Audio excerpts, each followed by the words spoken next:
Olá, gente. Boa tarde a todas e todos. Atrasamos um pouquinho, estamos com problemas de tecnologia.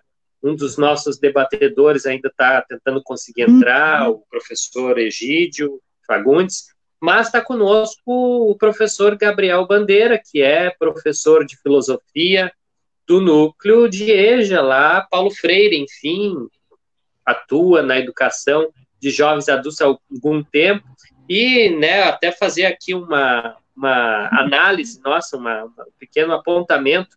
Nós temos um secretário, Gabriel, de Educação de Porto Alegre, que é da filosofia, que é o lado ruim. Agora a gente tem o lado ruim da filosofia. Ele é contra a educação, é um neoliberal. Ainda bem que hoje a gente está com o lado bom da filosofia, enfim, do professor, alguém que defende a educação e defende a EJA, coisa que o filósofo lá, o Adriano Naves, não defende. E é uma satisfação ter o Gabriel aqui conosco, gente, para nós debatermos a importância e o papel desses núcleos de educação de jovens e adultos que a rede estadual tem. E realmente nós temos vivido um tempo que os governantes não respeitam esse direito à educação para os jovens e os adultos, ou seja, quem não teve o seu tempo, aquele tempo normal que dizem, né, o tempo real, que é da criança, do adolescente, idade escolar, aquela coisa que a gente tem, aquele conceito de educação básica, dos 4 aos 17, e muita gente que não conseguiu, né, estudar, tem muita gente que precisa acessar a educação, afinal de contas, ela é um direito constitucional, um direito da LDB, e mais do que isso, é um direito humano. As pessoas têm que ter isso na sua vida.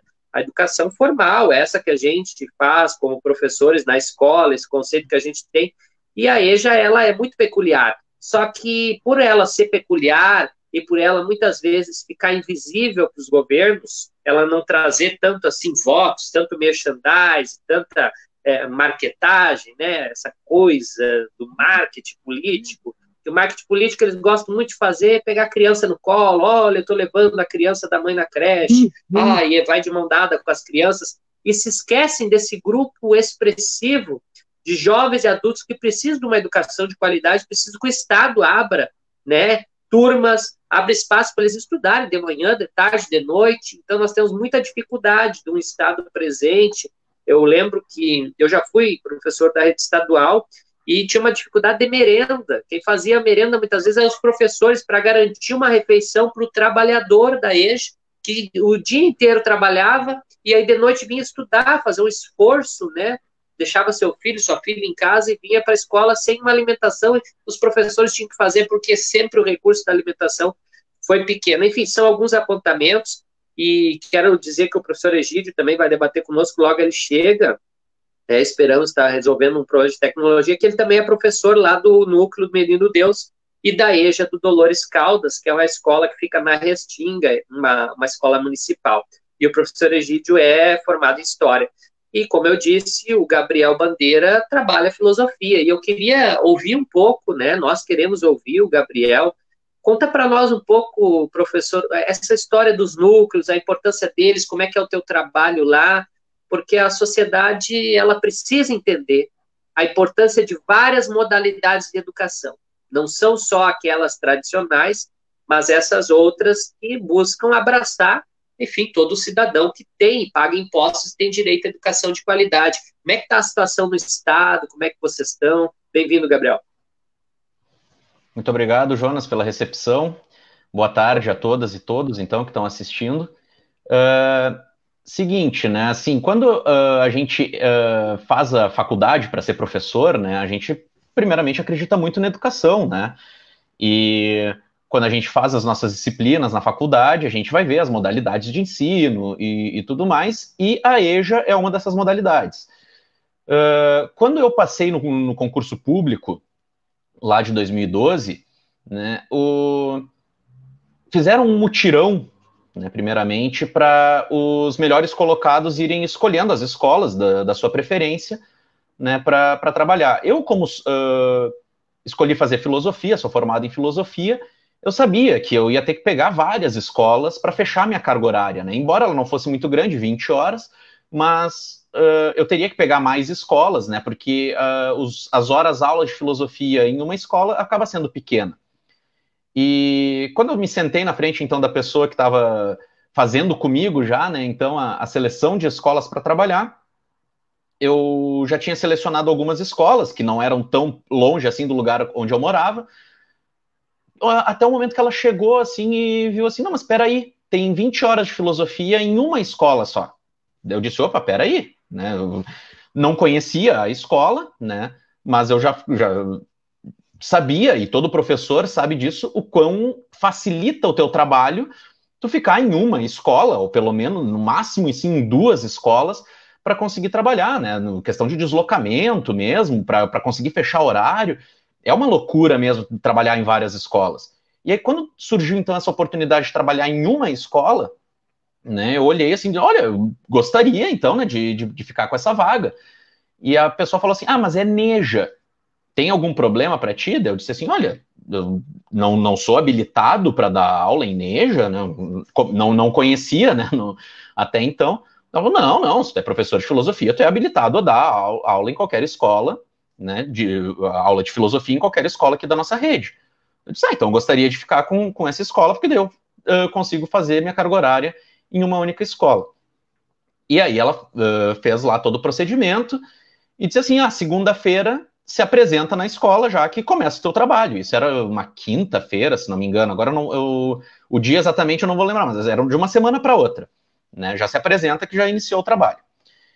E eu fui, então, não conhecendo a escola, não conhecendo a realidade da escola. E realmente, assim, chega e não é exatamente aquilo que a gente espera quando se trabalha em uma escola regular. Né, mas a gente chama de escola regular, mas na verdade é só a escola, né? Onde tu tem as crianças e adolescentes. Tu vai trabalhar com jovens e adultos exclusivamente. Né? Então aí tu já pega um público bastante diferente. Né? E bom, mesmo assim, chegando lá, aí que eu realmente fui conhecer a escola. E conversando com todos os professores que trabalharam e ainda continuam trabalhando lá no Neja, todos dizem exatamente isso. Ninguém conhece um Neja até trabalhar no Neja. Né? Ou, claro, a não ser que peça para um professor de Neja explicar como é que funciona um Neja. Tá?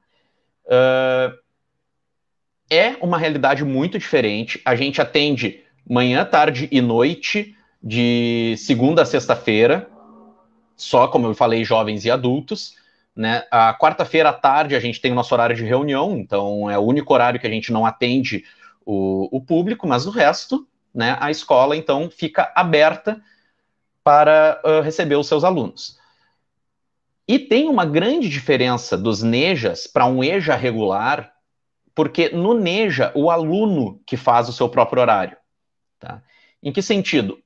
Os nossos alunos, eles têm diferentes tipos de trabalho também, né? Eles podem trabalhar como motoboy, eles podem trabalhar como porteiro de prédio, eles podem trabalhar, geralmente assim, com o que se atrela a um trabalho mais secundário, um trabalho menor, embora eu não acredite nesse conceito de trabalho menor, mas é só para a gente conseguir ilustrar. Então tem pessoas que trabalham de noite e na madrugada, então precisam da EJA pela manhã ou pela tarde, pessoas que trabalham de manhã e de tarde e precisam da EJA à noite, né? Nós temos caminhoneiros, então pessoas que ficam muito tempo afastadas, né? Tem que sair muitas vezes do estado e volta depois de alguns meses para o estado para retomar os seus estudos. Então é o aluno que faz o seu horário, tá? Isso já é uma característica bastante peculiar dos núcleos, né? Onde nós não temos assim turmas fixas.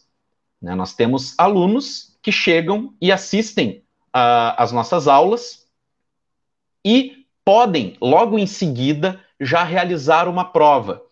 Tá? Uma prova do nosso componente ou da nossa área de ensino. Pô, ali, agora recebi uma mensagem do Egídio ali, ó, que infelizmente não conseguiu se logar. Tomara que ele consiga ainda, que seria muito importante a participação dele. O Egídio, inclusive, quando eu entrei no Neja Paulo Freire, ele trabalhava no Neja Paulo Freire, né? Ele trabalhava como professor de história lá, mas ele ficou pouco tempo como professor de história quando eu entrei, no Neja Paulo Freire. Depois ele foi transferido para uma outra escola, e depois que ele foi para o Neja Menino Deus. O Egídio tem uma história muito legal, por isso que eu gostaria muito que ele conseguisse também participar conosco aqui desse bate-papo. Então, aí que eu comecei a conhecer, então, a realidade dos Nejas. Quando eu entrei no Neja, né? Então, a gente tem, assim, e nós temos um público do mais variado, de pessoas que saíram por N motivos da escola na sua idade regular, né? Como o Jonas muito bem introduziu aqui na nossa conversa, né? E nós temos também alunos assim de diferentes lugares, alunos que vêm de outros estados, não concluíram o seu ensino lá, vêm terminar conosco, alunos de outros países. E recentemente nós temos tido muito alunos refugiados, né? Alunos do Senegal, alunos do Haiti, né? O Brasil é um país de portas abertas para esses refugiados. E nós estamos, inclusive, um trabalho que nós temos no Neja Paulo Freire, que é muito importante, é de alfabetização dos alunos. Então, muitas dessas pessoas que chegam de Senegal ou de outros países que não falam a língua portuguesa, vão para a aula de alfabetização, conseguem sair falando português, conseguem escrever as suas primeiras frases, né? E é muito, muito bacana ver o desenvolvimento dessas pessoas também na nossa escola. Então, ela é um trabalho social que transcende, né, o Rio Grande do Sul, Porto Alegre, né, claro que é menor ainda, mas transcende Rio Grande do Sul, transcende inclusive o Brasil, né, e é um trabalho de qualidade. Só no Neja Paulo Freire, o Neja Paulo Freire não é o Neja o que mais possui alunos, muito devido à sua localização. A gente é do bairro Auxiliadora, geralmente a gente tem, em média, por ano, uns 2.500 alunos inscritos conosco.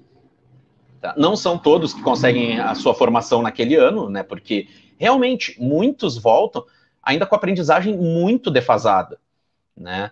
Muitos voltam com muita vergonha, receberam muitos nãos ao longo da vida, né? E ali é um lugar onde a gente realmente acolhe esse aluno, onde a gente mostra para esse aluno que ele vai receber muitos sims ainda na sua vida, né? E não apenas nãos. Então, também nós temos esse trabalho de acolhimento, de retornar essa pessoa, tornar essa pessoa de novo um cidadão, que nem ele mais consegue se reconhecer como um cidadão detentor de direitos.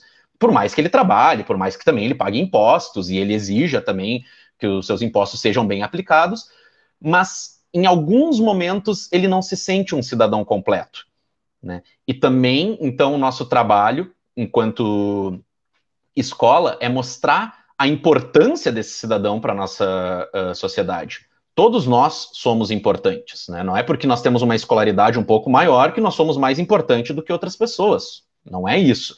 Assim como eu disse, né, anteriormente, que existem trabalhos secundários. Não, existe trabalho, e todo trabalho ele é importante para uma sociedade, e é por isso que ele existe.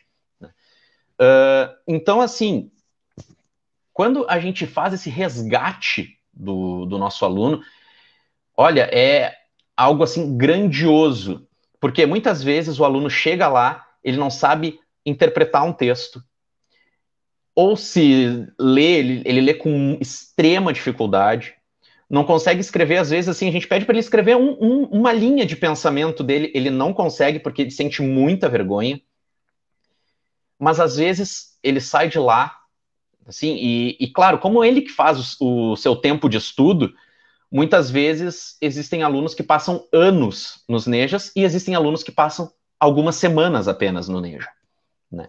Então, a diversidade de pessoas que a gente atende, com capacidades às vezes extraordinárias, mas porque por algum motivo teve que sair da escola, e outros com extrema dificuldade, mas que mesmo assim a gente consegue cativar essa pessoa, consegue mostrar para ela a importância do estudo, e ela percebe também a importância. É muito legal, assim, quando tu vê que o aluno, ele consegue sair dali, ele tem a aprovação na sua prova, e ele fica assim, nossa, professor, muito obrigado, eu pensei que eu jamais conseguiria fazer isso.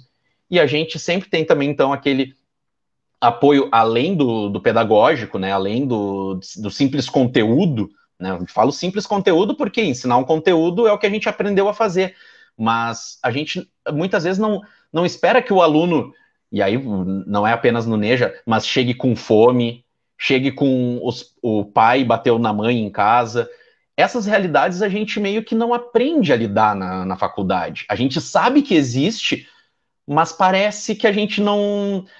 Parece que a gente fecha um pouco os olhos para isso, né? E fica concentrado muito na questão de conteúdo, né? Então, o conteúdo do que a gente tem a ensinar, a gente tira de letra, né? Mas isso de receber o aluno que já está calejado, que já levou muita porrada na vida, e dizer para ele, não, cara, tu é importante, tu é capaz, tu é uma pessoa com extrema capacidade de raciocínio matemático, raciocínio filosófico, enfim, isso tudo vai trazendo uma autoestima para essa pessoa e ela consegue acreditar na sua própria voz, né? Isso é muito bacana, né? Esse, claro, eu estou trazendo agora um dos lados mais positivos de se trabalhar no Neja, que é riquíssimo. E tem outros vários, né? Não, eu estou trazendo alguns exemplos apenas aqui de algo que é muito satisfatório para se trabalhar em Neja, né? Agora, é claro que a gente sabe que, infelizmente, e não só os Nejas sofrem esse tipo de ataque, mas a educação como um todo, a educação pública como um todo, sofre ataque já de governos, e não é de hoje, infelizmente, né? Porque se fosse de hoje, pelo menos a gente já teria uma educação um pouco melhor estabelecida, mas não, a gente sofre ataques constantes, escolas sendo fechadas, isso, olha, para mim é quase como cometer um crime fechar uma escola, sabe? É muita dor isso. E claro, quando tu fecha uma escola, muitas vezes tu está tirando a oportunidade de uma pessoa que mora perto dessa escola de estudar. E aí, quem é que vai acolher ela num futuro? Depois, um EJA, um NEJA, a educação de jovens e adultos, né? Então, a gente sabe que a educação de jovens e adultos, ela existe, mas ela é também para supostamente tapar um grande problema, né? Um grande problema histórico, onde as pessoas não conseguiram concluir, então, seus estudos de ensino fundamental ou ensino médio, né? E nós estamos lá justamente para dar essa oportunidade a essas pessoas. Se nós vivêssemos numa sociedade considerada ideal, o que nós não vivemos, e muito em culpa dos governos que passaram pelo nosso estado, o EJA ainda seria necessário. Sempre haverá algum tipo de evasão da escola, né? A gente, mesmo numa sociedade ideal, problemas existem, né? Então, o EJA também o investimento em educação de jovens e adultos também deveria ser feito. Mas, como eu disse, a gente está longe de estar numa sociedade ideal. Isso é tão verdade que eu participei uma vez de uma audiência pública na Assembleia Legislativa e um professor da URGS, com uma pesquisa muito séria, uma pesquisa que foi finalizada com os dados de 2010, já, os dados estão um pouco defasados, a gente sabe disso, mas em 2010, ou seja, 10 anos atrás, mais da metade da população do estado do Rio Grande do Sul não possuía o ensino médio completo. A gente sabe que em 10 anos, por mais que se trabalhe em algumas frentes para tentar se mudar esses números não melhoraram tanto. Esses números não melhoraram assim para mais da metade da população que não tem o ensino médio, para agora 25% da população não tem o ensino médio. Não, a gente sabe que pode ter sim tido uma melhora, mas os números são alarmantes e são de 10 anos atrás. Um trabalho sério em educação, a gente planeja, a gente sabe, uma criança entra na escola aos 4 anos e sai aos 17, 18 anos, então a gente está falando de 14 anos de um trabalho, pelo menos de um investimento possível para se ter o resultado de uma criança que está entrando na escola. Para uma criança que está nascendo, a gente está falando de um trabalho de 18, 20 anos, vamos arredondar para 20 anos. Então, mesmo que seja uma pesquisa um pouco defasada de 10 anos atrás, quando a gente fala em educação, e aí o Jonas falou muito bem ali, a educação de jovens e adultos é muito ruim para o marketing pessoal de políticos, porque os políticos eles têm um mandato de 4 anos, que pode ser renovado e tudo mais, mas em 4 anos, investir em educação não é um bom negócio para o marketing pessoal de um político. Por quê? Porque em 4 anos tu não vê o resultado na educação. A educação não se resolve em 4 anos. A educação se resolve em vários anos. Só que para isso acontecer, a gente tem que começar em algum ponto, e infelizmente a gente não está vendo isso acontecer agora, então a gente vai ter que jogar para mais 20 anos, e todos os governos têm que estar comprometidos com isso. E a gente sabe que por mais que a gente defenda uma linha política, a oposição pode ocupar o espaço que a gente ocupa hoje, e vice-versa.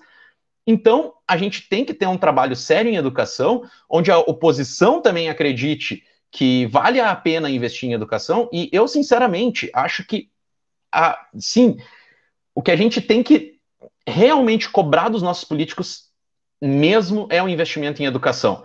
Claro que a gente sabe que existem outros tipos de investimento que são extremamente importantes também, mas investir em educação, na minha opinião, é o melhor investimento possível. O grande problema, como o Jonas falou, é que tu não investe em educação apenas 4 anos e tu tem um resultado. E aí, para esses políticos que querem aumentar o seu status em 4 anos, né, sair, por exemplo, de um cargo de vereador para conseguir um cargo de deputado e tudo mais, 4 anos de investimento em educação não é interessante. Deixa eu investir em outra coisa que dá um resultado mais prático, mais rápido. Só que, infelizmente, se a gente continuar não investindo em educação, todos os outros investimentos, assim, em segurança pública, por exemplo, que é um super investimento, é super válido investir em segurança pública, tá? Não estou dizendo que não me entendam dessa maneira, mas todo investimento que se tem na segurança pública, se tu não investir em educação, é como se tu estivesse jogando esse investimento fora. Por quê? Porque a gente sabe que desigualdade gera algumas questões problemáticas, né, para a segurança, né, para não usar outras palavras, claro. E conflitos, a gente viu, né, gera violência. Claro, com certeza. E a gente percebeu isso, inclusive, muito agora também com a pandemia, onde muita gente falou assim, nossa, e se começar a faltar produtos nos mercados, as pessoas vão começar a se comportar de maneira violenta nos mercados, né? Por quê? Porque a gente sabe que quando tu não tem um recurso ou quando tu não consegue suprir a alimentação da tua família, tu vai optar por alguma coisa que não seja a correta. Tu não vai gostar de chegar em casa e ver teu filho com fome, e ver tua esposa com fome. Né? Tu vai reagir. E aí tu vai chegar no mercado, e daí tu vai ter lá um pacote de arroz e 5 pessoas lutando por esse pacote, tu também vai entrar nessa luta. Isso acontece já. Acontece, só que não é com todo mundo. Né? Acontece com uma parte da população que chega no mercado e ao invés de brigar por um pacote de arroz, não consegue, ao olhar o preço do pacote de arroz, ele olha para o seu bolso e vê que ele não tem aquele dinheiro. E isso também é muito triste. E isso com a educação, investindo em educação, claro, a gente consegue melhorar os empregos que as pessoas têm, não passam a aceitar qualquer coisa por qualquer dinheiro, né? Porque daí conseguem se colocar como uma pessoa mais capaz de fazer determinado trabalho, né? E outra coisa e isso a gente tem que mudar também um pouco na nossa cultura, é achar que o trabalho do outro sempre é muito caro, né?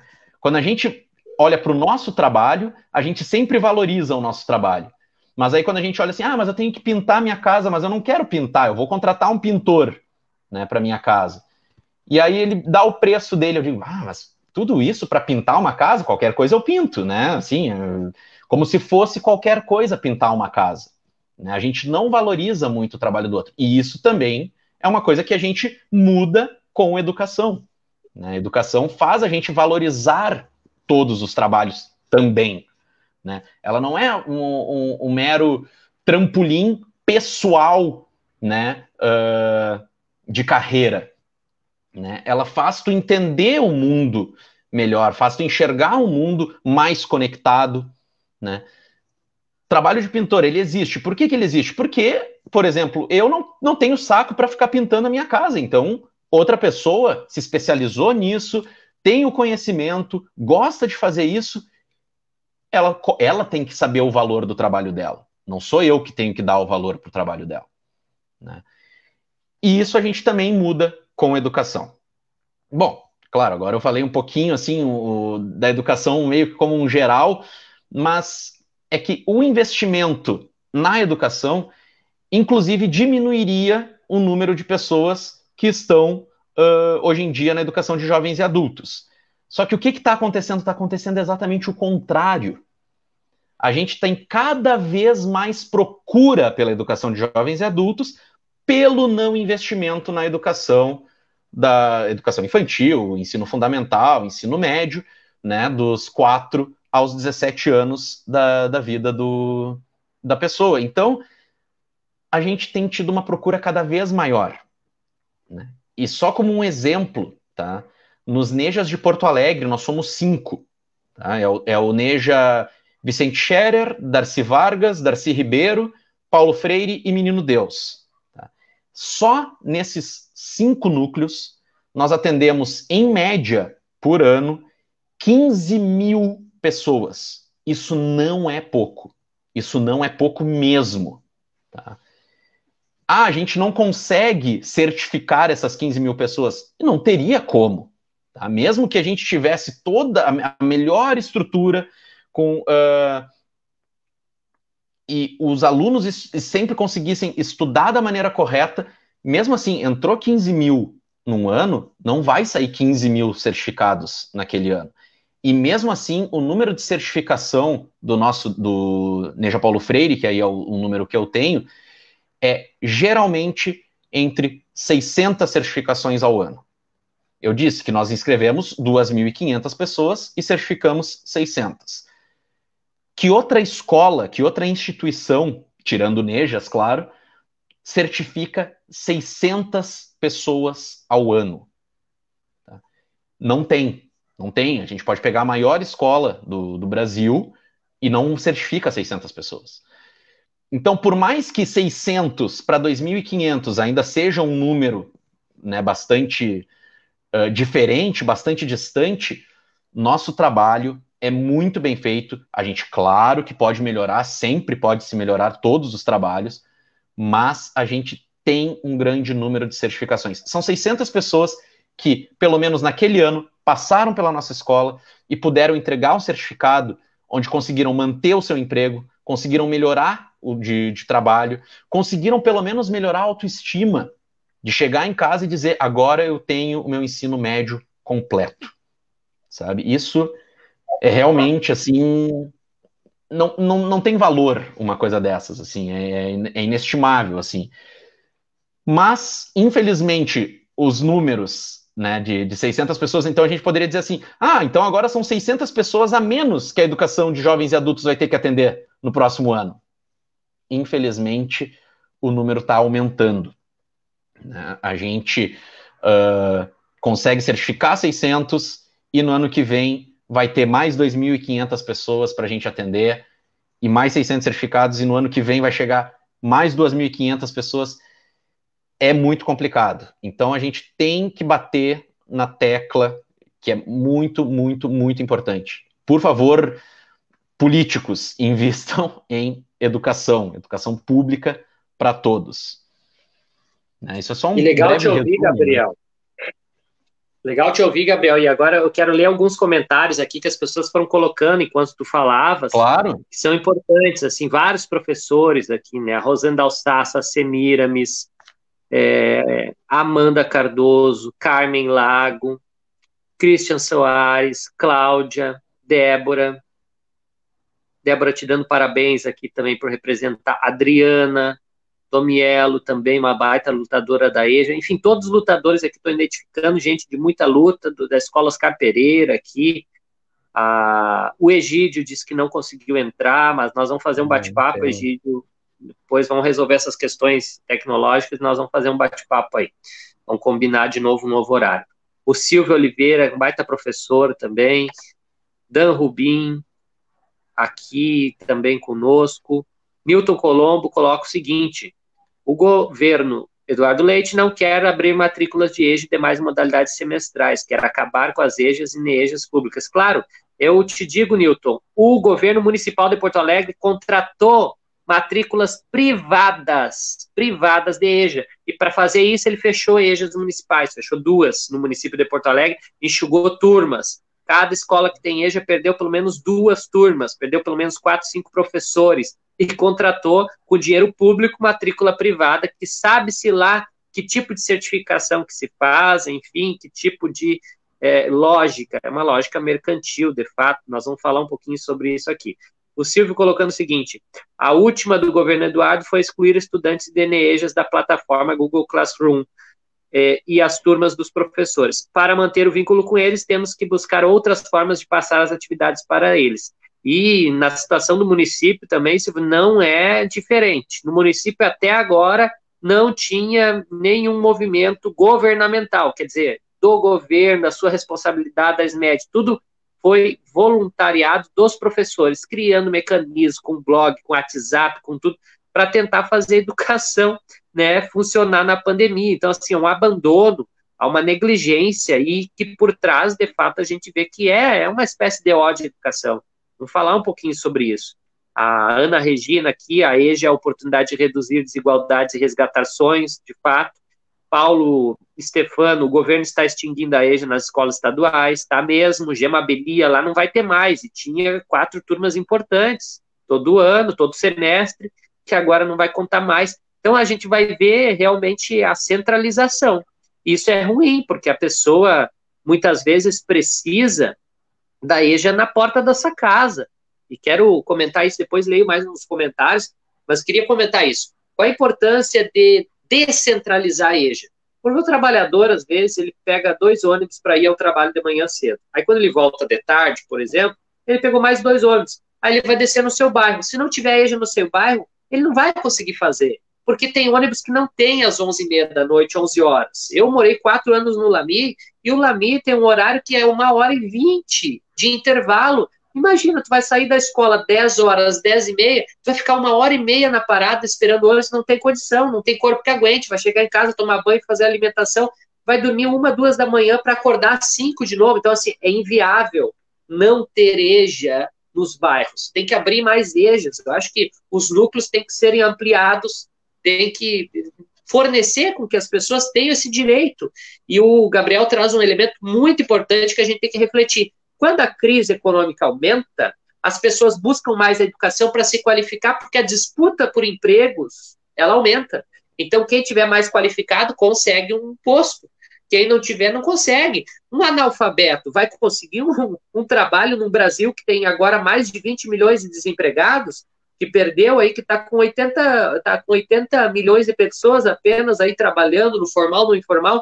Isso é um absurdo, gente. Isso é um absurdo, é quase 1/3 da população apenas, né? E nós sabemos que 2/3 da população deveria ter ocupação, e aí não tem. Então, assim, isso é problemático, que no Brasil não se pense que a educação, é isso que o Gabriel falou, não se pense que a educação é investimento, que é uma qualificação da sociedade, as pessoas ficam mais esclarecidas. Hoje a gente teve aí um movimento nacional de, digamos assim, de aumento da ignorância. A ignorância é porque o governo não quer deixar acessar o conhecimento, a ciência.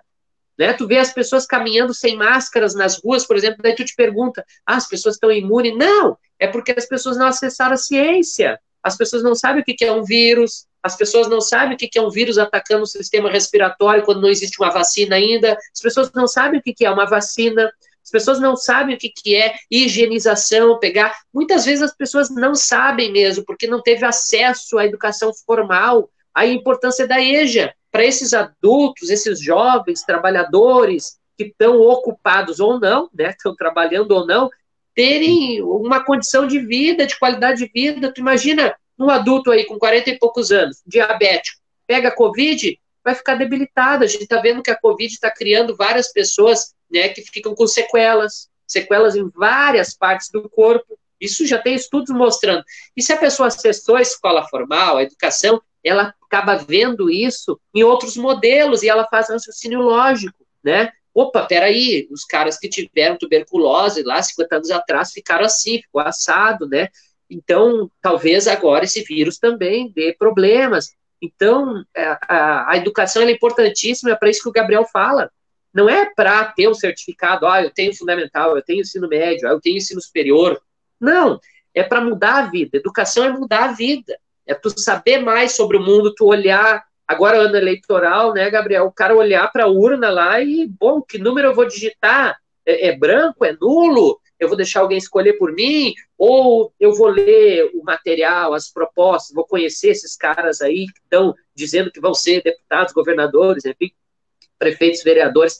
Então, a gente, quando defende, assim como o Gabriel, eu também sou professor de EJA, eu entrei dando aula na EJA em 2009, nunca mais larguei a EJA, porque eu gosto muito da EJA, a educação de jovens e adultos. A gente se encanta, né, Gabriel? A gente começa a relacionar com esses jovens adultos e aprende com as experiências deles. Aprende muito com a experiência deles, trazem uma bagagem enorme e compartilha isso com a gente, de uma generosidade enorme, né? Pessoas com 50, 60, 70, já tive aluno de 80 anos de idade, que é fantástico, porque é uma história de caminhada no mundo, sem o conhecimento formal da escola, mas com sabedoria popular, que é aquilo que Paulo Freire fala, né? A educação popular é trabalhar com o quê? Bom, vamos pegar o comum dessas pessoas, o que elas têm, e vamos trabalhar isso, vamos transformar, vamos questionar, vamos pegar essa experiência deles, vamos formalizar, vamos pegar e fazer caso aqui, caso ali, dar exemplos.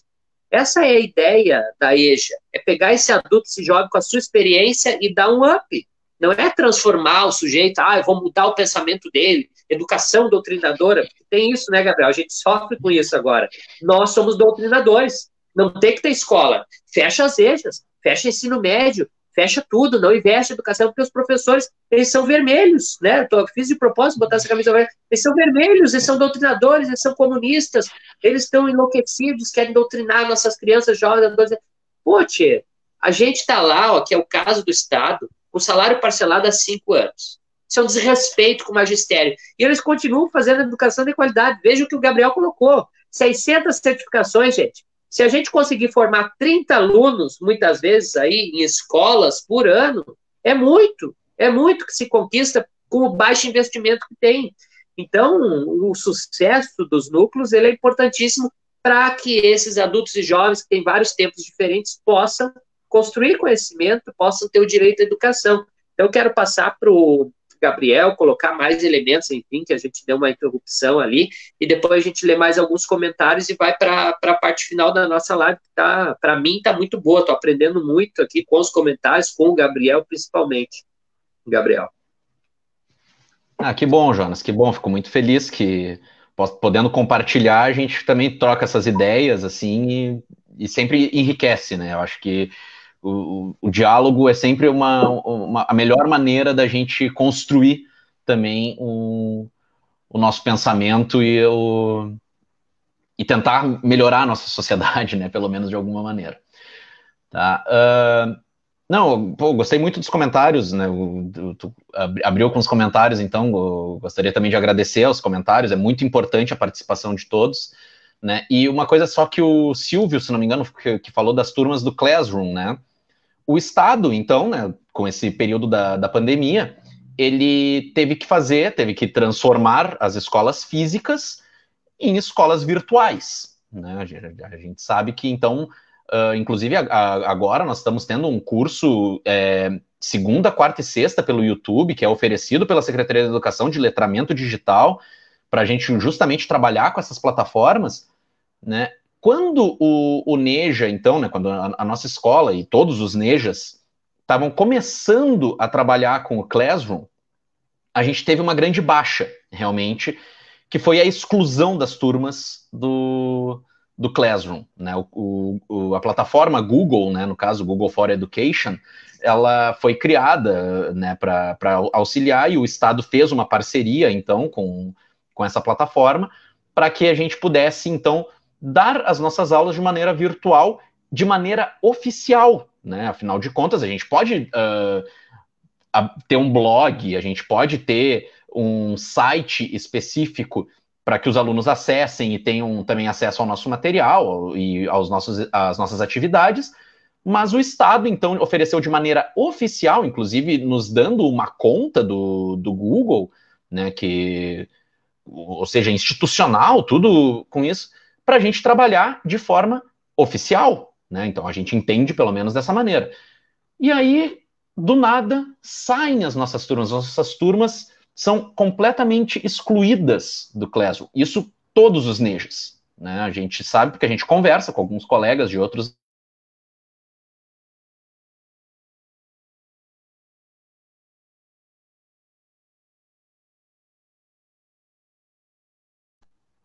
E desculpa que o meu celular deu uma falhazinha, não sei se a gente caiu, se a gente voltou, enfim.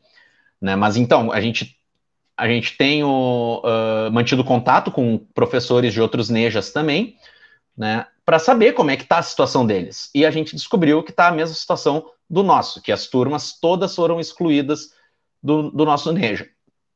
E o nosso, no caso, o nosso trabalho com o Classroom, quando a gente estava iniciando ele, era um trabalho muito difícil. Por quê? Porque, como eu disse, o aluno do NEJA faz o seu próprio horário. Né? Então, a gente tem o contato desses alunos, né, porque eles deixam lá o número de telefone deles, o endereço e tudo mais, só que a gente teve que fazer uma busca ativa desses alunos para eles acessarem a plataforma. E claro que a resposta não é imediata, a resposta muitas vezes demora, não é uma coisa assim como numa escola regular, onde tu tem uma turma, onde tu tem um controle de frequência e se o aluno não acessar a plataforma, a gente tem que entrar rapidamente em contato com a família para que ele consiga entrar na plataforma. Não é a mesma coisa para nós. Então a gente estava começando essa busca ativa do aluno. Alguns alunos já tinham acessado a plataforma, e aí teve a exclusão. Né? A gente conseguiu também, junto ao CEPERS, uma reunião com a primeira CRE, né, que é responsável, então, pelas escolas de Porto Alegre, para saber, né, afinal de contas, por que isso aconteceu, por que tiraram, né? E eles ficaram muito surpresos. Né? Isso foi uma determinação, acredito eu, da SEDUC, pelo que a reunião se encaminhou. Eu não participei da reunião, mas o meu colega Silvio, que fez o comentário, inclusive, participou da reunião, junto aos núcleos do CEPERS, e a CRE se demonstrou muito surpresa com a exclusão, né, das turmas, mas ao mesmo tempo que se mostrou muito surpresa, o Silvio depois me relatou que teve um comentário na reunião assim que foi falado assim: mas só teve 19 alunos que acessaram a plataforma do NEJA Paulo Freire, que eles têm o acesso, eles têm como saber quantas pessoas acessaram. Mas a gente estava no início da busca. A gente já tinha contatado, não sei, acho que uns 200 alunos ou até mais, né? Claro, entraram 19, mas daqui a pouco, na próxima semana, iam entrar mais 20, daqui a pouco esse número chega a 100, chega a 200, chega a 300, né? Só que eles não deram essa oportunidade para nós. E aí, quando eles pegam os números de acesso, claro, eles excluíram as nossas turmas, o número de acesso é muito baixo, é muito pequeno o número de acessos. E aí eles acabam utilizando isso. Então, ao mesmo tempo que eles veem como surpresa a exclusão das nossas turmas, eles utilizam um ponto negativo, a baixa procura, mas como o quê? Não foi surpreendente as turmas terem saído? Então por que tu tá me dando esse dado de que o número baixo é algo ruim? A gente estava começando a nossa busca, sabe? Então, claro, a gente sabe que muitas vezes eles querem, né, os governos, é com pesar que eu falo isso, não porque eu desgoste ou goste do governo, tá? Não é isso, é porque eu vejo que a educação está sendo jogada de lado, e isso que me pesa, né? Mas eles olham para a educação e olham como um gasto desnecessário, né? É claro que se eles forem falar, eles não vão dizer uma coisa dessas, né? Eles não vão dizer com essas palavras, mas ao mesmo tempo a gente, desde 2016, do final de 2016, a gente vem sempre enfrentando os governos, eu falo os governos porque teve o Sartori antes do Leite ainda, né?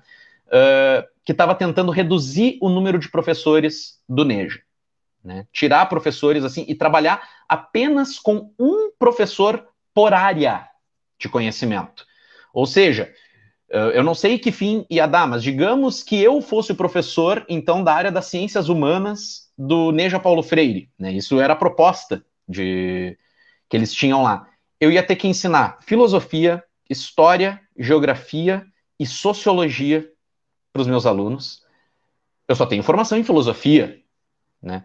Por mais que a gente saiba que muitas vezes a gente tem que acabar substituindo algum professor em alguma disciplina, e acredito que todos os professores já tiveram que dar aulas para quais eles não foram formados, né, para fechar um buraco e tudo mais, eu tenho certeza, o Silvio é meu colega professor de história, eu jamais daria uma aula de história com a qualidade que ele dá.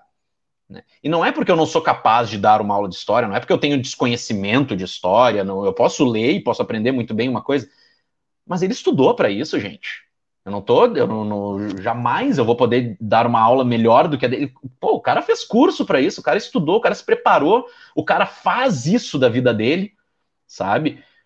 E eu não conseguiria dar uma aula de qualidade. Então, a gente já começaria a perder qualidade de ensino, né? Perdendo qualidade de ensino, o que automaticamente acaba se reduzindo? Número de certificações. A gente certifica 600, por quê? Porque a gente bateu o pé, a gente foi lá na Secretaria da Educação, a gente foi na Coordenadoria Regional da Educação e disse, não pode ser, a gente vai manter os nossos professores, e até hoje nós estamos conseguindo manter, a duras penas, mas estamos conseguindo manter, sempre com algumas disputas de interesses, né? Mas então, esse número de 600 certificados por ano, se fosse apenas eu, o professor de ciências humanas, esse número seria menor. E se cada vez esse número for diminuindo, daqui a pouco, ao invés de 600 certificações ao ano, a gente tem 100 certificações ao ano. E aí eles vão dizer, né, com toda a razão dos números, né, que 100 certificações ao ano para um NEJA é muito pouco. Então, é melhor a gente investir em outro lugar. Né? Então, a gente sabe que, por exemplo, quando chega a informação de que estão tirando professores de escola, né, para tentar realocar em outras escolas, né, sempre eles também têm essa... Porque a gente sempre teve defasagem de professor na rede pública. Na verdade, eles estão tirando a oportunidade das pessoas que estão naquela escola de terem uma educação de qualidade. Porque vai ter que ser um outro professor que vai ter que suprir aquela demanda, um outro professor que não é especialista naquele assunto, né? A qualidade diminui, a certificação diminui. Daqui a pouco, eu não sei assim, se, por exemplo, um aluno de história que tenha que saber determinados conteúdos, ele atingiu 50%, mas dos 50% que ele atingiu a parte principal de história. Como é que eu vou saber? Eu não fui preparado para isso. Né? Eu não estudei para isso. Então, daqui a pouco eu só julgo os 50%, dou uma nota 5 para ele, né, que tudo bem, ainda a gente sabe que é o mínimo para aprovação, mas daqui a pouco não é 50%, daqui a pouco é 40%. Só que esses 40% renderia para um professor de história uma nota 7, uma nota 8 daqui a pouco. Né? Eu não tenho como julgar isso, por quê? Porque eu não fui preparado para avaliar esse tipo de situação. Um professor de história dando aula de história, esse sim pode saber o que ele pode avaliar. Então, tudo isso acaba... Então, tu vê assim, escolas que são fechadas, geralmente, antes tiveram professores retirados da sua escola. Né? Por quê? Porque daí acaba essa escola certifica menos, o número de alunos diminui, então ela é uma escola que dá gasto ao Estado. Né? Não é uma escola mais interessante para eu manter aberta. Né? Então eu fecho essa escola. Né? E os professores, ainda bem que tem defasagem de professores nas outras escolas, os professores dessas escolas são realocados em uma outra instituição de ensino. Mas, como muito bem o Jonas falou aqui antes, muitas vezes o trabalhador pega 2 ônibus para o seu trabalho, né?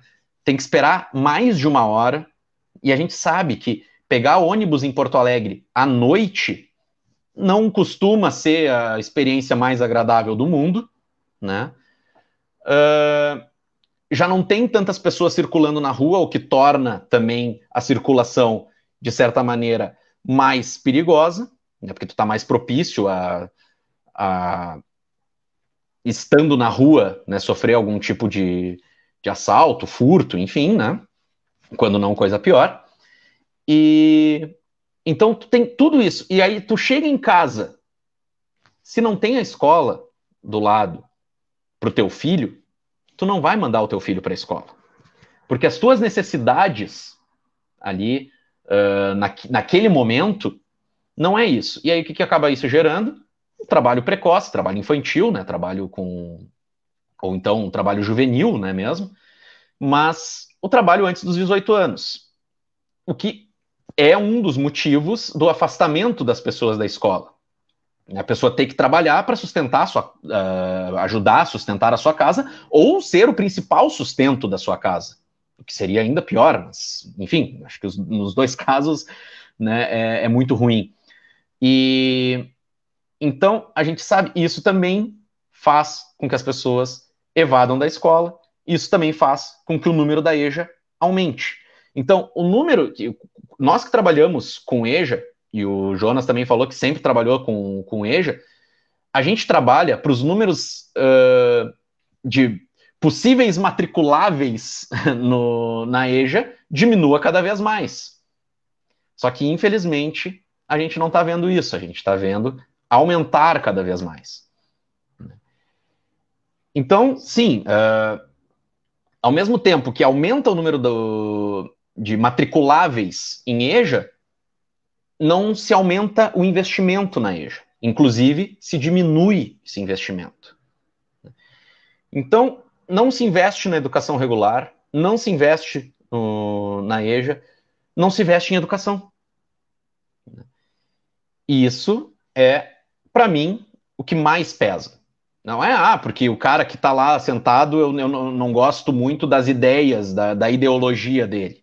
Isso até pode me chatear um pouco, pode me deixar um pouco de estômago embrulhado, mas o pior de tudo é saber que a educação, que é o investimento mais certo para uma sociedade, está sendo deixado de lado. Isso, para mim, é sempre o que mais machuca. Né? Esse é o lado mais negativo de todo o governo. Quando o governo olha para a educação e diz, isso é um gasto. Isso, para mim, dói muito, e porque eu acredito demais no meu trabalho, eu acredito demais no trabalho da educação para melhorar uma sociedade pelos motivos que a gente já acabou listando aqui. E é uma pena que o Egídio, né, agora eu tô olhando aqui já, tá muito legal ficar conversando aqui, óbvio, né, é muito bacana poder expor também algumas das nossas realidades, mas é uma pena o Egídio não estar aqui, porque o Egídio ele tem mais experiência ainda do que eu de trabalho em Neja, e ele está no Neja que sofreu muito na época da pandemia ainda, que é o Neja Menino Deus, né? O Neja Menino Deus, ele não chegou a ser fechado, né? Mas ele chegou com essa ameaça de ser fechado durante a pandemia. Uma escola ser fechada durante a pandemia, isso é um crime absurdo. Mas aí depois veio, assim, a gente fez algumas reações, né, junto inclusive a deputada Sofia Cavedon, que tem nos ajudado sempre nas lutas de educação de jovens e adultos, desde a época de vereadora. Né, a gente tenta apoio político de todos os lados, e a gente abraça aqueles que estão dispostos a nos ajudar. Né, e ela é uma dessas pessoas, né, e está presidindo, inclusive, a Comissão de Educação da Assembleia Legislativa, tem feito um trabalho muito bom. E essa semana, se não me engano, até o secretário de Educação, o Faisal Caran, foi convidado a participar da Comissão de Educação da Assembleia Legislativa e não compareceu, como já aconteceu em outras vezes que ele foi convidado. E agora eles fizeram uma convocação, chegaram a ter que usar esse artifício de convocar o secretário a participar de uma reunião da Assembleia Legislativa. Sabe? É esse tipo de governo que nós estamos tendo agora, onde o secretário de Educação tem que ser convocado a participar de uma reunião. Se ele é convidado, ele não aparece. Isso é um absurdo. A gente quer dialogar. Sabe? A gente quer dialogar. Só que o governo parece que não, parece que ele só quer fazer o que tem na cabeça dele, né? E, infelizmente, a gente sabe que investir em educação não é uma dessas coisas que eles têm na cabeça, né? Infelizmente. Sim. Não, e Gabriel, assim, te ouvindo, né, a gente vai sempre pensando em todas as coisas que a educação tanto sofre, os professores sofrem. Teve a mudança do plano de carreira, teve o roubo aos aposentados, agora os aposentados vão ter que contribuir, isso é uma piada, né, é uma piada de mau gosto, porque sem reajuste, 5 anos, com parcelamento, estão pagando juros horrorosos para os bancos para poder manter suas dívidas, enfim, em dia, pagar os seus compromissos financeiros, e tu vê a retirada do difícil acesso de várias escolas, que, gente, tu fica na parada de ônibus. Nós estamos falando aqui numa realidade, a maioria dos professores não tem veículo. A maioria dos professores depende desses ônibus sucateados. E só dar uma realidade para vocês, em Porto Alegre, na pandemia, o prefeito fechou 39 linhas. Provavelmente metade dessas linhas de ônibus não voltarão. Então ele centralizou as linhas, agora eles querem centralizar a educação, fechando escolas. Eu nunca vi um governo como o Leite de se orgulhar de fechar escolas. O Sartori fechava escolas e fazia piada, brincadeira, e foi para o segundo turno. Isso que é mais indignante. Fez o que fez com a educação, foi para o segundo turno. A época da Ieda foi bom, porque a Ieda tomou chulapada nas urnas, que ficou em terceiro lugar. Aquele movimento foi lindo, né? Da sociedade enxergou que foi desmonte, escolas de lata, toda a perseguição ao magistério, aos lutadores. Eu espero, sinceramente, que o governo Leite não complete o mandato. Não é possível uma criatura que quer aumentar impostos, que detona o funcionalismo, que não faz concurso público, a precarização do trabalho. Eu não tenho nada contra os contratados, pelo contrário, acho que são trabalhadores, são professores que têm que ter o direito a fazer um concurso público. Eles não têm o direito. Faz mais de 4 anos que não tem concurso público. É o direito que é tirado deles de serem servidores estáveis, de criar um vínculo com uma comunidade. Eles não sabem se no final do ano vão estar naquela escola, não sabem se vão ter o contrato.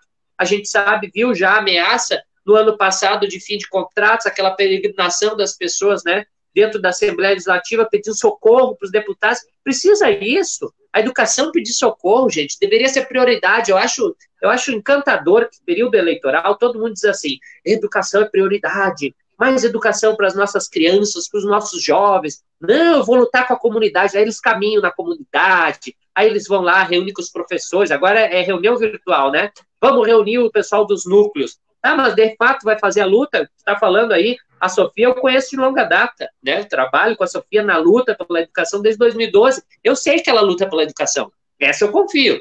Essa eu garanto. Mas e os outros 54 deputados, gente? Não é possível. Essa turma, pelo menos metade se elegeu dizendo que a educação é prioridade. Metade. Mas agora tu vai lá ver o voto deles computado, a maioria votou contra os professores. E aí tu vê, assim, o fechamento de turmas e o Ministério Público fica de olhos vendados. Foi o que aconteceu no município. O município fecharam turmas, nós fomos o Ministério Público, o sindicato, todo mundo, e aí, não, a gente só pode dar uma orientação, não sei o quê. Pô, tchê, nem a justiça está a favor da educação, nem a justiça é capaz de garantir, de fato, né, aquilo que está lá na Constituição. Quem é que garante a Constituição? Quem garante? Se os governantes ficam aí, não executam, usam o dinheiro do Fundeb para outras coisas, muitas vezes, fica por isso. Eu conheço um monte de prefeito aí que a gente tem notícia que usa o dinheiro do Fundeb para outras coisas e ficou por isso. Vai lá para o Tribunal de Contas do Estado, aí eu vejo os prefeitos ganham diárias para vir visitar os conselheiros. Aí os prefeitos visitam o conselheiro. Mas o que é isso?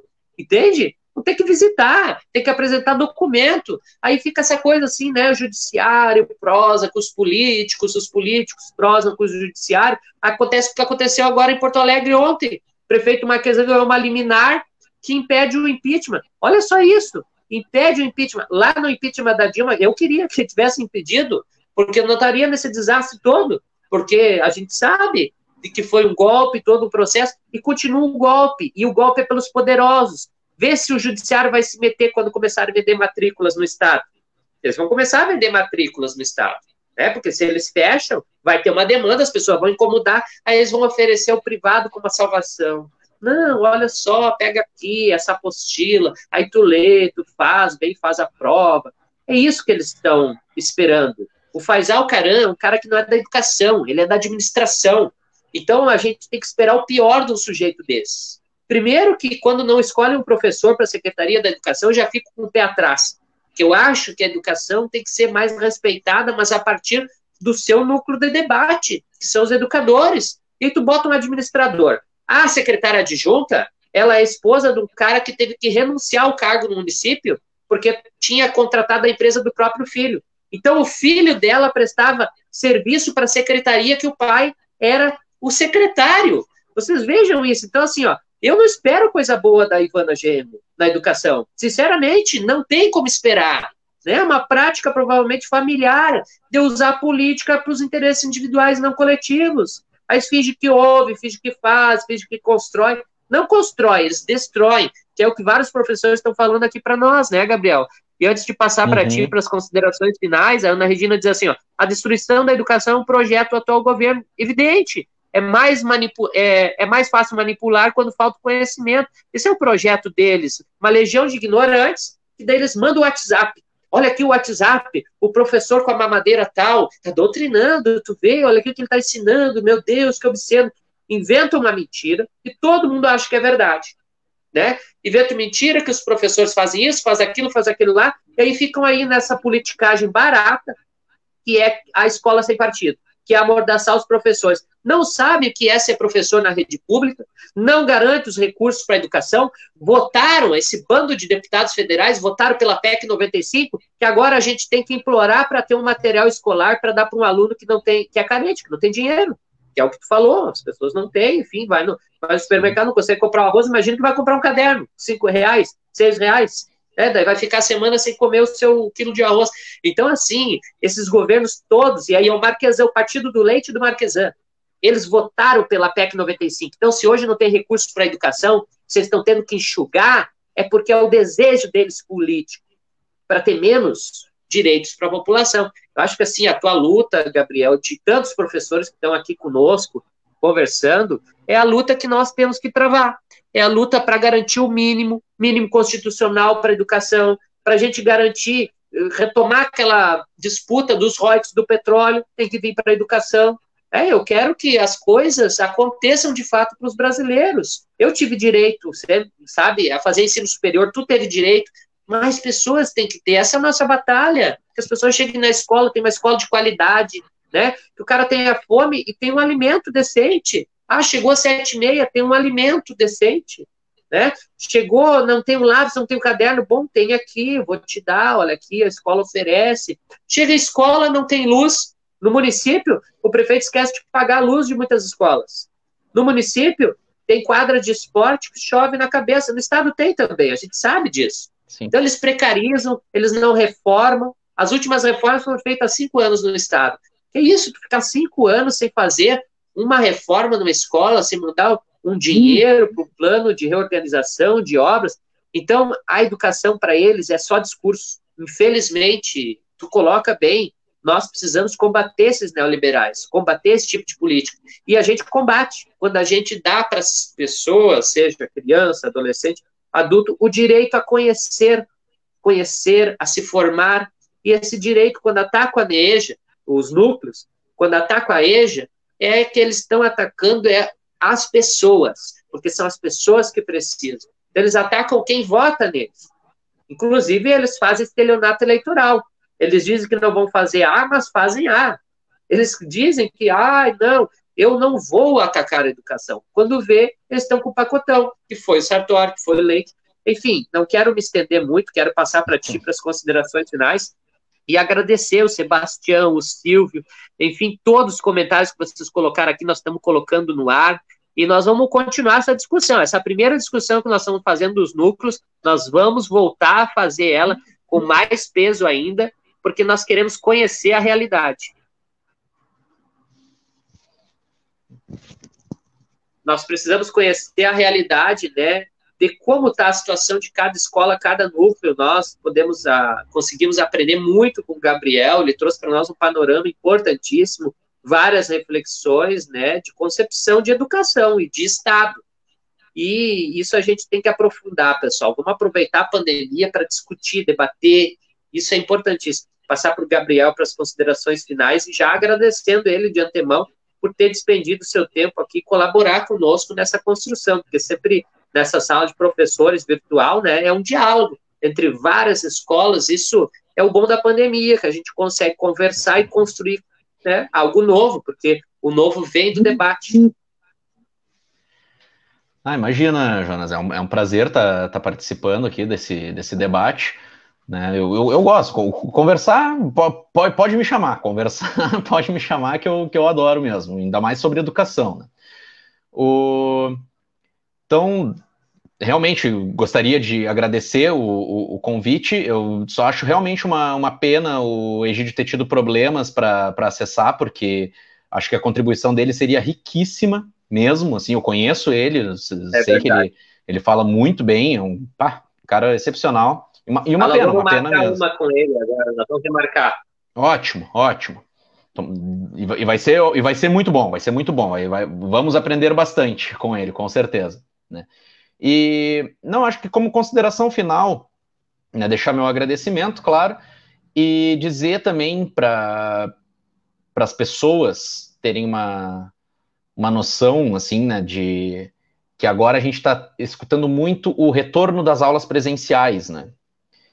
E só que muita gente tem entendido isso como retorno de trabalho. E eu quero deixar uma coisa muito clara para essas pessoas. Todos os professores estão trabalhando mais na pandemia do que se tivessem em sala de aula. Tá? A gente teve que aprender a fazer muita coisa. A gente faz um monte de coisas. A gente faz aulas, apresentações que a gente não fazia antes. A gente vai para o Google Meet, a gente reúne os alunos, a gente dá aulas online e é extremamente difícil. A gente não foi preparado para isso e aprendeu rápido, pode ter aprendido até de uma maneira um pouco torta, porque foi tão rápido que a gente pegou isso que, né, a gente pode ter aprendido de maneira errada. Claro que a gente tem muito a melhorar, inclusive utilizando as tecnologias. Acho que as tecnologias estão aí para ajudar. A gente teve que usar como único recurso agora, mas a gente depois pode utilizar elas de uma maneira muito melhor. Não é que elas vieram para ficar, para a gente continuar trabalhando exatamente desse jeito que a gente está fazendo agora. Mas elas sempre, né, vêm para nos ajudar. E eu acho que a gente tem também como aprender bastante coisa com isso. Só que eu quero também deixar claro, então, né, para as pessoas, os professores não estão de folga, não estão de férias agora. Os professores continuam trabalhando. E olha, eu acho que assim, se tu perguntar, eu não é claro que agora sem ciência nenhuma, tá? Mas acredito que mais da metade gostaria de estar em sala de aula. Tá? E não no sentido assim de estar agora nesse período de pandemia. Eu acho que daí sim, acho que mais de 90% gostaria de permanecer virtualmente, porque a gente preza pelas nossas vidas, as vidas dos nossos entes queridos e as vidas das crianças e dos seus familiares, né? Quanto a isso, também não tenho dúvida. Mas se tu diz assim pro professor, onde é que tu prefere trabalhar? Em casa ou na escola? Aí sim, eu acho que tu vai ter mais da metade das respostas dizendo, não, prefiro trabalhar na escola. Tá? Porque a gente já sabe fazer isso há mais tempo, né? A gente já está mais habituado a isso, né? E não é dizer que a gente tem menos trabalho indo para a escola, não é essa questão, mas a gente acabou acumulando ainda mais trabalho tendo que trabalhar em casa, né? Porque são coisas que a gente não fazia, e só que as coisas que a gente fazia, a única coisa que a gente não faz é o deslocamento em si, né? De ter que ir até a escola. Mas o resto tudo a gente faz, a gente continua fazendo reuniões, a gente continua se encontrando com os nossos colegas, a gente continua se encontrando com os nossos alunos, tendo que fazer atividades, tendo que preparar aulas e tendo que fazer coisas que antes a gente não fazia, como gravar um vídeo, como fazer uma apresentação bonita para o aluno conseguir pegar um determinado conteúdo. Então, assim, a gente é contra o retorno das aulas da maneira como está sendo proposto. Mas a gente, claro, que quer o mais rápido possível, e acredito eu que a maioria, apenas após uma vacina, de repente, né, que aí garanta que as pessoas não se contaminem com esse vírus, e esse vírus mata, gente. Esse vírus, infelizmente, mata, e ele não escolhe quem ele vai matar. Tá? Claro que a gente sabe que a gente sabe que existe o grupo de risco, que acaba sendo mais mortal para esse tipo de gente, mas uma pessoa completamente fora do grupo de risco pode morrer por esse vírus, e a gente não tem nenhum controle sobre ele. Tá? Então, levem isso a sério, respeitem os professores que continuam trabalhando, né? E mesmo quando acabar esse período da pandemia, valorizem os seus professores, porque uma outra coisa que eu percebi bastante é que muitos pais querem o retorno das escolas porque viram o quão é difícil educar uma criança de uma maneira conteudista, tá? Claro que a gente não educa apenas com conteúdo, mas eles viram, por exemplo, o aluno, determinado aluno tem dificuldade em matemática, determinado aluno tem dificuldade em ficar muito tempo olhando para uma tela de computador para assistir uma aula. Isso a gente enfrenta, essa é a nossa realidade na sala de aula. A gente sabe que tem aluno que se concentra durante 5 minutos da nossa aula, e a gente sabe que tem um aluno que se concentra 20, se concentra 30, se consegue se concentrar a aula inteira. E a gente tem que administrar tudo isso no mesmo ambiente, sabe? Então, valorizem o trabalho dos professores. Embora a gente não seja valorizado financeiramente, né? Se a gente fosse valorizado financeiramente, eu acredito que o nosso trabalho seria praticamente impecável, né? Mas mesmo não sendo, o nosso trabalho é de qualidade. A escola pública entrega, sim, um trabalho de qualidade, mas sem investimento, que é o que o Jonas falou agora há pouco, há 5 anos, sem uma reforma nas escolas. Gente, a gente mesmo, olhando às vezes para nossa casa, a gente enche o saco de uma coisa que está em um determinado lugar e a gente quer fazer uma reforma aqui e ali.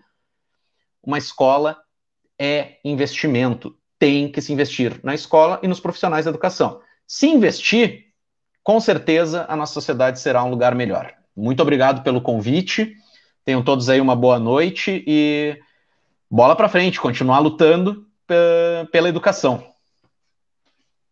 Valeu, Gabriel. Obrigadão por tu ter trazido tuas ideias aqui, construído conosco esse diálogo, enfim, de vários professores aqui que comentaram, vários colegas teus também. Muito obrigado, gente, por nós estarmos unidos, por a gente construir a educação. Porque quem constrói a educação é o trabalhador que está na escola. Não adianta, por mais que eles queiram dizer que eles fazem projetos, que eles produzem políticas, não, quem implementa é o professor, é o trabalhador na escola, é o funcionário de escola. Sem isso aí não existe educação. Enquanto continuarem produzindo da sua cabeça, implantando, enfiando goela abaixo dos professores, nada vai dar certo. Isso é fato, as pesquisas mostram. Então, acho que tem que conversar, tem que dialogar. Se o secretário tem que quase ser com como é que se diz, uma condução coercitiva, tem que chamar a polícia para levar ele até a Assembleia, nós estamos num péssimo caminho, tem que mudar isso aí. Então, eu acho que tem que mudar realmente, não dá para o leite continuar, acho que tem que construir o fora leite, eu sou dessa opinião, porque o que ele está fazendo na pandemia é uma brincadeira, ele largou as bandeiras, ele larga as bandeiras num dia, passou 2 dias, os prefeitos revogam as bandeiras porque pedem para ele, revisa, e aí ele revisa as bandeiras, pô, mas não tem critério, isso é uma brincadeira. Agora vem dizer, vamos voltar à educação infantil, mas o que quer voltar à educação infantil? Por quê? Tu acha que creche, educação infantil é depósito de criança para os pais poderem trabalhar? Seja sincero, se quisesse mesmo que a educação voltasse a funcionar, pensa lá, vamos voltar ao 3º ano do ensino médio, construir com eles um diálogo, usar salas, separar salas, contratar mais professores, dividir as turmas, ou vai aglomerar 30 adolescentes numa sala de aula? Pô, então não fica aí espalhando, dizendo que está combatendo a pandemia, porque isso é mentira, isso é farsa, é ilusão. Eu quero só pontuar essas coisas porque eu fico indignado, vocês me desculpem, porque é uma mentirada que eles estão fazendo, eles querem violentar a vida das professoras e professores. Quantos professores vão morrer? Quantos têm diabetes? Quantos estão tendo que trabalhar, se aposentaram numa matrícula e mantêm outra matrícula 40 horas para poder ter uma renda decente? E estão passados dos 60 anos. Eu conheço vários professores, eles são do grupo de risco, eles vão voltar da aula. Então, assim, por favor, vamos investir dinheiro em plataformas decentes, vamos investir dinheiro em pagar internet decente para esses alunos, entregar um computador, um tablet na mão de cada um. Poxa, o Estado diz que não tem dinheiro, chora, mas continua com as isenções ao empresariado, continua entregando as cancelas dos pedágios do interior para as empresas. não quer ficar para si. A EGR, que é a empresa criada de estradas e rodagens, essa empresa aí entregou pedágios para empresas privadas, não quis ficar, que é um negócio que arrecada dinheiro, ou tu acha que as empresas vão cobrar pedágio porque fazem caridade? São igrejas? Não são igreja, né? Então, assim, esse discurso deles até pode colar para quem não tem tanta instrução, não tem tanto esclarecimento político. Agora, para nós, magistério, para a população que chegou, por exemplo, no ensino médio, que lê jornais, isso não cola. E nós vamos continuar fazendo a educação esclarecedora, essa libertadora, essa educação que o Gabriel nos deu exemplo aqui, que ele constrói, que as pessoas constroem no núcleo, e nós vamos voltar a conversar sobre esse tema, educação de jovens e adultos, com o Egídio, com outras pessoas, e só tenho a agradecer imensamente o Gabriel pela sua luta, pela sua construção, enfim, pela sua capacidade também de dialogar conosco aqui, generosidade, trazer, enfim, sua experiência aqui para esse espaço, que é uma sala virtual, mas é um espaço, sim, de luta, e nós vamos continuar enfrentando todos esses que querem destruir o mínimo que a gente tem, porque nós temos um mínimo, gente. Veja bem, a classe trabalhadora hoje tem um mínimo, ela não tem o necessário para viver ou de direitos para poder se garantir uma vida digna. Então, eu só tenho a agradecer a todos vocês também que acompanharam, um grande abraço para todo mundo, uma boa quarta-feira, e vamos continuar na luta aí defendendo não a volta presencial das aulas sem ter protocolos, sem ter vacina, sem ter condições adequadas. Isso aí é o que os professores pedem, é o que os pais também pedem, porque nós estamos ouvindo os pais, a gente conversa com os pais, o governador não.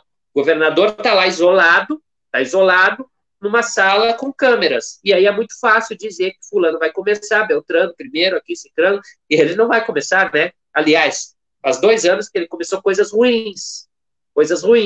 Nós queríamos que eles começassem coisas boas. Mas, infelizmente, é o quadro neoliberal. Acho que muita gente do território gaúcho tem que aprender com os erros, que parece que sofreu tanto com o Sartori que não aprendeu. Mas, enfim, isso é a conversa para outro momento. Valeu, Gabriel, um grande abraço para ti. Tudo de bom para todo mundo. Compartilha a live, vamos continuar dialogando, comentem aí e vamos continuar o debate nos comentários. Boa noite.